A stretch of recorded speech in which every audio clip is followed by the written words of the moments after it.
La scène d'ouverture met en scène un homme du nom de Milo Stanfield, atteint de troubles du spectre autistique, TSA. On le voit debout dans une rue du New Jersey, observant une femme chez un fleuriste voisin. Au milieu de tout cela, il semble effectuer des calculs complexes liés à la chronologie des événements qui se produisent dans son environnement. Milo remarque l'approche d'un bus, d'un nid de poule, d'un artiste de rue et d'un cycliste roulant à toute vitesse. Suite à ces observations, il traverse la rue et place stratégiquement un stylo sur une boîte aux lettres adjacente au nid de poule. Peu après, sa réaction en chaîne planifiée se produit. Un taxi roule sur le nid de poule, projetant l'eau sur le stylo, le faisant tomber. L'artiste de rue est alors interpellé, et il s'avance pour le récupérer. Au même instant, le cycliste, lancé à toute vitesse, percute l'artiste, qui heurte la boîte aux lettres et tombe sur le stand de fruits voisin. Le chaos s'installe dans la rue, détournant l'attention de tous, y compris celle du chauffeur de bus. Du coup, il ne remarque pas le feu rouge et percute la même femme qui traversait la route, la tuant sur le coup. Et on dit que les mathématiques ne sont pas dangereuses. Milo s'éloigne ensuite après avoir confirmé que son plan s'était bien déroulé. On découvre ensuite Olivia Dunham, agente spéciale du FBI. Elle travaille pour la Division des affaires extrajudiciaires de la sécurité intérieure, spécialisée dans les phénomènes paranormaux. Olivia semble reprendre le travail après une longue interruption, due à sa blessure à la tête. Dès son arrivée au quartier général, elle est accueillie par Charlie, l'un de ses collègues, qui supervise l'équipe. Pendant ce temps, le chef de l'agence, Walter Ned Bishop, discute avec Philip Broyle, l'un des assistants de laboratoire du retour d'Olivia. Philip affirme être un sosie nommé Folivia et s'inquiète de l'intégration d'un imposteur dans leur équipe. On découvre alors qu'Olivia, présente dans le bureau, n'est pas la vraie. Il s'agit en réalité d'un imposteur recruté pour remplacer l'original. Walter Ned révèle alors les raisons qui l'ont poussé à garder Folivia dans cet univers et à lui implanter les souvenirs de la véritable Olivia. Il affirme que Olivia est la seule à pouvoir voyager entre les univers sans subir de dommages. Walter Ned cherche à comprendre comment elle peut y parvenir. Pour cela, il dit qu'ils doivent lui faire croire qu'elle a sa place ici. Philippe demande « Et si sa nouvelle identité ne tenait pas ?» À quoi le chef répond qu'elle ne sera plus nécessaire. Après cela, Charlie informe l'équipe de l'accident de bus apparemment accidentel qui, selon elle, s'est produit 2 fois cette semaine. Dans chaque cas, la victime est décédée. Il demande alors à son équipe d'être prudente avant de se rendre sur les lieux. Peu après, l'équipe du FBI arrive sur les lieux de l'accident et se divise pour rechercher des pistes ou des indices. L'enquête est menée par un autre agent du FBI, Lincoln Lee, dont le visage semble marqué par des brûlures. Charlie inspecte le corps et utilise ses empreintes digitales pour obtenir des informations complémentaires. Elle découvre finalement que la défunte s'appelle Julianne Foster. Pendant ce temps, Olivia interroge le chauffeur de bus, bouleversé par l'incident, n'ayant jamais heurté d'oiseaux ni d'animaux jusqu'à présent. Simultanément, l'agent Lee effectue des tests pour détecter d'éventuels facteurs environnementaux, mais ne trouve rien. Il retrouve cependant le même stylo à billes sur les lieux. Après avoir interrogé les témoins, Olivia s'approche de l'agent. Lee et lui racontent que l'artiste local s'est penché pour ramasser le stylo, ce qui lui a valu une collision avec le cycliste et une chute dans le stand de fruits. L'agent Lee en déduit que le stylo est l'élément principal ayant déclenché une série de réactions entraînant la mort de la victime. Le lendemain, au quartier général français, l'agent Lee et Charlie tentent d'établir un lien entre les accidents de bus survenus ces 2 jours-là. L'agent Lee aperçoit le même stylo à billes sur la photo du premier accident, ce qui le convainc encore plus que quelqu'un a orchestré la chaîne d'événements. Ils vont ensuite parler à Astrid, une mathématicienne de l'agence marginale, et lui raconte les événements. Cependant, elle affirme qu'aucun humain ne peut reproduire une telle chaîne d'événements et la façonner à son avantage, 2 fois, malgré leurs arguments. Un autre accident de bus similaire se produit, laissant Astrid sous le choc. 2 plus 2, là, vous êtes renversé par un bus.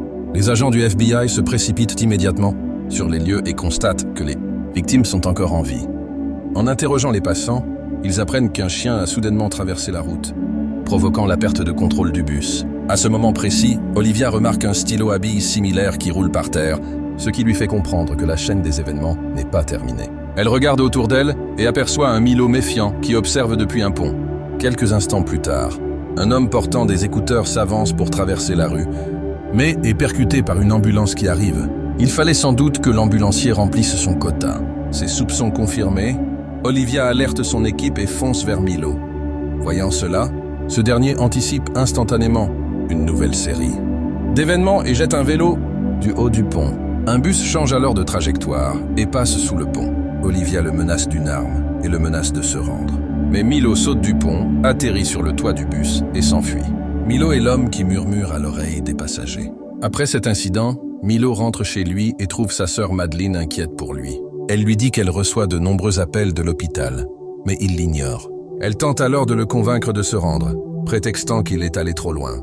Cependant, Milo anticipe ses actions et termine ses phrases, la réduisant au silence. Peu après, Madeleine lui montre un petit cheval en plastique, souvenir de leur mère. Cela le met mal à l'aise et il s'éloigne, prétextant que cela n'a plus d'importance. De son côté, l'agent Lee est conduit à l'hôpital pour son examen cutané habituel. Avant d'entrer dans la chambre de combustion, il demande à Olivia de se concentrer sur la recherche de points communs entre les 3 victimes. Suivant ses instructions, Olivia retourne au quartier général et commence à parler aux témoins des accidents. Après une brève inspection, elle découvre des liens entre les 3 victimes et un centre médical. Tous 3 étaient directement ou indirectement liés à ce centre. Elle partage sa découverte avec Charlie et tous deux se rendent immédiatement au centre médical. À son arrivée, Olivia remarque qu'un groupe de patients utilise les mêmes stylos à billes, incapables de se servir des appareils numériques. Les iPads les émerveillent. Plus tard, il rencontre le docteur Levin, médecin-chef, qui reconnaît les 3 victimes des accidents de bus. Après leur avoir donné quelques détails sur les victimes, le docteur Levin explique qu'il aide des patients souffrant de troubles mentaux grâce à des procédés expérimentaux pour stimuler leur intelligence. Il leur montre également une vidéo de leur patient dans laquelle Olivia aperçoit Milo. Interrogé sur lui, le docteur Levin répond qu'il est l'un de leurs patients, ayant lui aussi participé à l'essai clinique qui a considérablement amélioré son QI. Il ajoute que Milo est sorti de l'hôpital sous la surveillance de sa sœur et qu'il devait y retourner pour inverser le processus expérimental. Mais maintenant, il ne répond plus à leurs appels et tue tous ceux qui tentent de prendre le contrôle de lui. Après avoir appris l'existence de la sœur de Milo, les agents du FBI décident de lui rendre visite. À leur insu, Milo surveille Olivia de près, notant chacun de ses mouvements et anticipant ses prochaines actions. Plus tard, Charlie et Olivia arrivent chez Milo, où ils sont accueillis par Madeleine. Ils lui demandent où se trouve Milo, mais elle prétend ignorer leur présence, sentant qu'elle cache quelque chose. Les agents lui parlent des crimes qu'il a commis et du danger qu'il représente, de le laisser errer librement. Tandis que Charlie inspecte la chambre de Milo, Olivia lui parle de sa défunte sœur, révélant combien elle prenait soin l'une de l'autre. Cela réconforte Madeleine au point de lui donner plus de détails sur son frère. Elle explique que Milo est capable de prédire l'issue de nombreux événements dans les moindres détails et qu'elle ne peut le déconcentrer qu'en lui montrant le cheval en peluche. Dès qu'il voit Bullseye, il se prend une claque. Olivia finit par la persuader de révéler tout ce qu'elle sait, soulignant qu'ils sont inquiets pour les civils et pour la sécurité de Milo. Madeleine lui tente alors un mot indiquant l'emplacement de l'hôtel où Milo séjourne actuellement. Après cela, Olivia et Charlie discutent avec Astrid de la façon de capturer Milo. Cependant, ils réalisent vite que tout plan serait vain, car Astrid peut prédire leurs moindres faits et gestes. Ils décident donc d'approcher directement l'hôtel sans aucun renfort. Je ne sais pas en quoi cela va servir, mais ils savent mieux que quiconque. Pendant ce temps, Milo est vu dans sa chambre d'hôtel, regardant par la fenêtre et imaginant des scénarios qui vont se produire dans les prochaines minutes. Grâce à son pouvoir, il prédit qu'Olivia et Charlie arriveront bientôt et qu'ils le poursuivront. Il calcule également qu'il peut tuer Olivia en l'attirant à travers une zone délimitée d'un chantier où l'air est trop rare et en l'écrasant sous un tas de briques de ciment.